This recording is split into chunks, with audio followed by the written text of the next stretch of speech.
Hi, friends. This is your pal, Scott Garibay, and today we're going to talk about American politics, and we're going to talk about Democrat Katie Porter and this viral video that has swept the internet about essentially a Democrat, a California Democrat, emerging from a time machine, right? So, so I'll describe what happened, and then we'll talk about it. So Democrat Katie Porter, she's running for office in California. I think it's governor. And I saw this on Emily Jelinski. She did an excellent job of covering this. And so she showed the video there, and it's this Democrat Katie Porter, going out to stump for herself, right? To campaign, right? And so she gets this reporter, and this reporter says to her, and it's a woman reporter asking it's a woman reporter, okay, and she asks Katie, hey, what is, and so what she says is, she's like, hey, okay, I see where you're going, you want to win this election, but you're a Democrat, and so what are you going to do about the 47% of people who voted for Trump? Completely legitimate question. Like, I didn't even bat an eye when I heard it. I don't think anybody batted an eye. It's a completely legitimate question. And she's like, what do you mean? And she's like, well, if you need them to win, right? And she's like, why do I need them to win? And you're like, wait, what's happening here? You're like, and so she's saying, so then the lady's like, so are you saying you'll get all 53%, right? Like everybody who's not voting for Trump will, and she's like, I'm not going to entertain this, right? Like, and you're like, now I'm paraphrasing, but she's like, well, what do you mean? And she's like, I'm not going to, you keep bringing up this, we don't need to keep going over this. I don't need that. The part I don't get is I don't need them to win. And the lady's like, yeah, you need to win some Trump voters, right? And Katie was like, no, I don't need them to win. And what's fascinating is, in this woman's mind, she was like, well, of course, every Democrat will give me their vote. And so then I would have 53, and then, that would defeat the 40.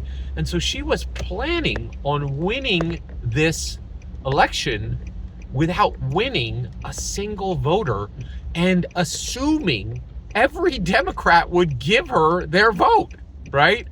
And this is all 100% believable in 2003. But like, this is 2025. Like, the world has massively changed, right? And what's wild is, like, it was like watching somebody emerge from a time machine and being like, oh, I don't need to do anything to get what I want, right? Like, and also just absolutely assuming every Democrat vote for themselves, and saying, I don't need to win over a single person from the other side. And in today's world, this is ludicrous.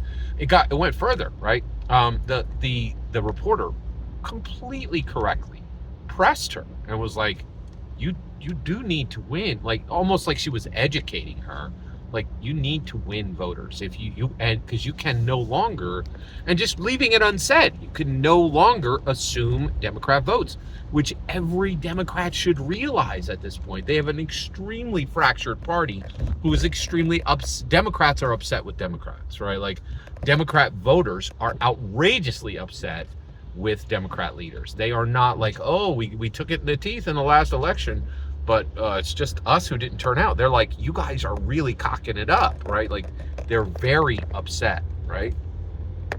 So this was astounding that, that there are still, politicians who are like, oh, this is California, nothing's changed. I can assume every single Democrat vote, and I don't need to win over a single person from the other side. And what really blows me away, and I'm sorry, let me get all the way there. And then when this reporter pressed her, she's like, you can't press up on me, right? You can't, like, asked these follow-up questions again and again and again. And this reporter just like hammered into her. She's like, you don't think, so you're a leader, but you don't think you need to answer questions from the press? Right? Just was like, what are you talking about? Like, if this interview is hard for you, wait until you see the real world, right? You're about to get cooked, right? Just left it unsaid, but like, her attitude was like, you have no idea what you're doing and you're about to get absolutely roasted, right? Like, and I think she was right. I think and I've been blown away lately, and I voted for Trump, but all I'm talking about nowadays is Ezra Klein, right? Like, Ezra Klein is brilliant because he's on Pod Save America, and he is going to his people, the left, and saying, we are in trouble. He's screaming it from the rooftops and saying, we are in trouble because of our own choices, right? We have got to fix this, right? Our problems, our problems. It's not something that's been put upon us. There is something fundamentally broken in the Democrat Party,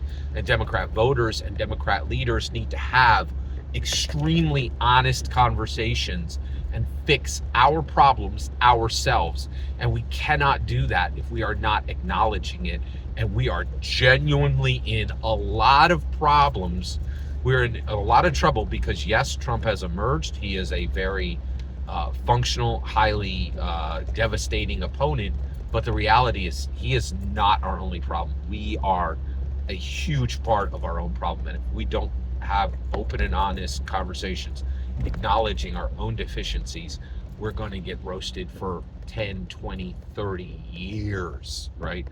And so I was shocked how aware of their own fault that Ezra Klein was, and just the raw, like, truth speaking that he was doing to his own party members, right? Like, to his colleagues in the Democrat votership and in leadership, right? And and it was happening so much, so often, and so many people were engaging and really saying, hey, Ezra Klein's right.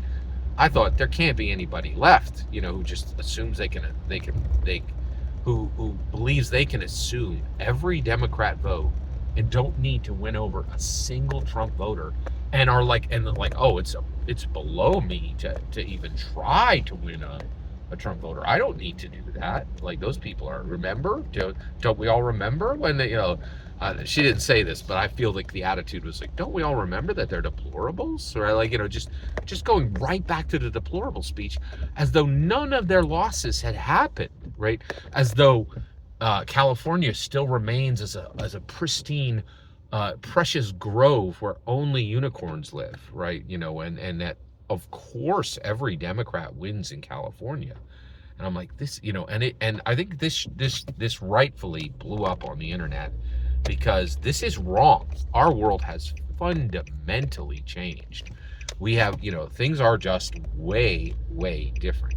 You cannot, as a Democrat, you cannot assume a single Democrat vote anymore. And you cannot win without finding a path to work and win your own Democrat votes. And in addition to that, at the same time, win 10, 20% of Trump voters.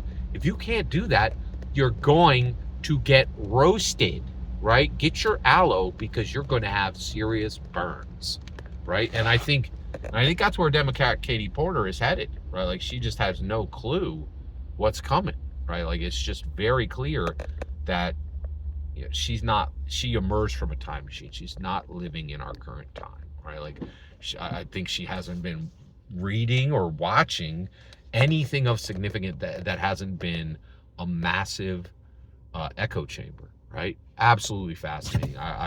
Emily Jelinski did a fantastic job covering this, and I was shocked that there are still politicians like this.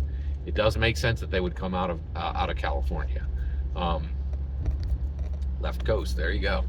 Every single word you just heard in this video is my humble opinion. Nothing more, nothing less. Freudian slip there. The important part is when I hear your humble opinion, when you get in the comments and send your traffic. Please consider subscribing, and have a fetch millennium.